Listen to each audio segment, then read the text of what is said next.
मेरे धंधे के हिसाब से मुझे चमड़ा इसमें डुबाना पड़ता है, आप माफ करना।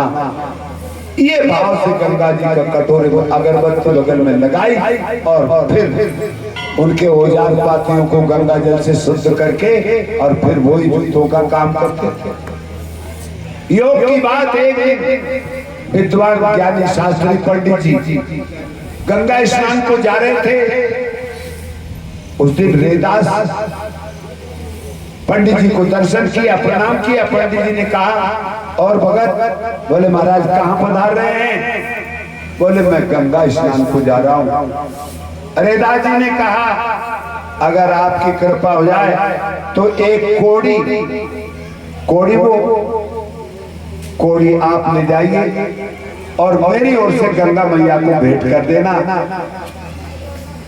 रेदास जी की वो कोड़ी पंडित जी ने ले लिया और पंडित जी ने स्नान बनाया, वापिस कपड़े बदल कर कुर्ता पहना।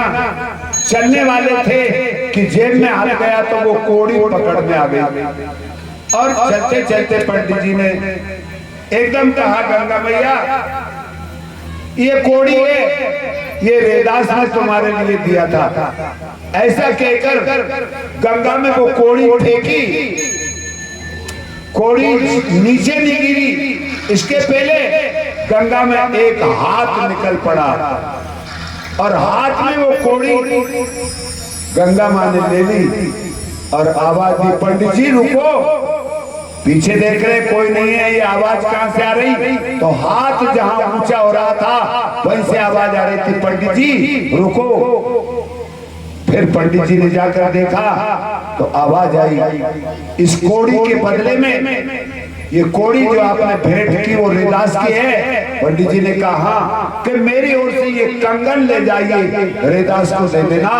हीरे मोती जवाहरातों से जड़ा हुआ ऐसा एक कंगन गंगा ने पंडित जी को दे दिया, ले लिया।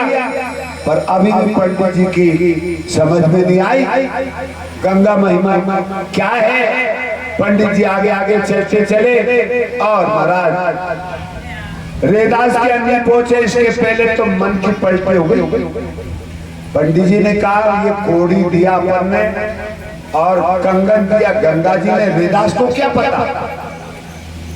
ये कंगन तो अपन घर ले चलेंगे, बढ़िया है ना। ये है लोग, ये पाप का बाप है, फंसा लिया जेब में वो कंगन।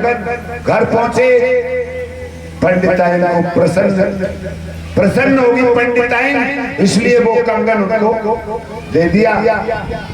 पंडिताइन ने कहा, कहां से आया, कैसे लाए, किसने दिया? पंडित जी ने कहा, ये तो ऐसे ऐसे कोड़ी के बदले गंगा ने दिया। तो सुनो, एक ही है कि दो है? पंडित जी ने कहा, एक ही है। बोले महाराज आप भले ही पंडित विद्वान है, लेकिन बताओ मैं सतवा हूं। एक कंगन तो सतवा स्त्री नहीं पहन सकती। पंडित जी ने कहा, मतलब कि महाराज एक कंगन तो विधवा स्त्री पहन सकती है, अब आप बताइए। पंडित जी ने कहा, अरे जब फिर क्या करें, कब आप इसको दिखे जो करो तो होते तो मैं पहन लेंगे। पंडित जी ने अपने मन को मार कर कहा, ठीक है लाओ। अब पंडित जी ने अंदाज लगाया कि इसको स्वर्णकार जो सोने चांदी का काम करते हैं उनके यहाँ दे देना चाहिए, कुछ पैसा मिल जाएगा। पंडित जी लेकर पधारे सोने जी की दुकान पर, सोने जी से सौदा किया और वो कंगन सोने जी को पंडित जी का कंगन सोनी जी ने ले लिया।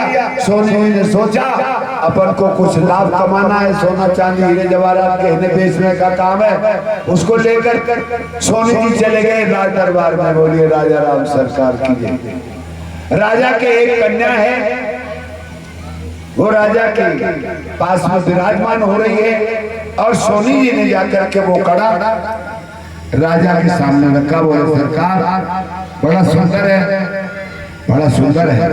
राजा देख रहे, कन्या ने कहा, पिताजी मुझे बताइए। राजा ने कहा, लो बेटी पसंद आए तो रख लो। लाए सोनी जी, इसलिए कन्या ने वो कंगन फंसाई दिया। जो भी लेना देना था सोनी जी को राजा ने चुका दिया। अब कन्या पहुंची भवन महलों में, तो वहां दर्पण लगा हुआ था बड़ा वाला, और पास में एक पिंजरा था मैना, तोता मैना।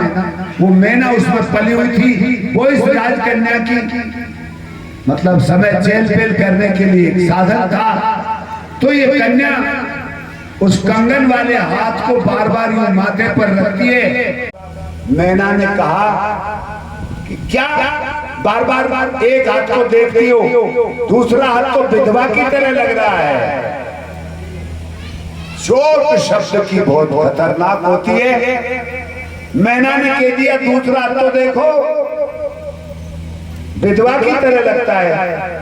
कन्या ने जाकर पिताजी से कह दिया कि पिताजी इस कंगन का जोड़कर दूसरा मंगवाओ, नहीं तो भोजन पानी मेरा बंद। बोलिए रामचंद्र भगवान की।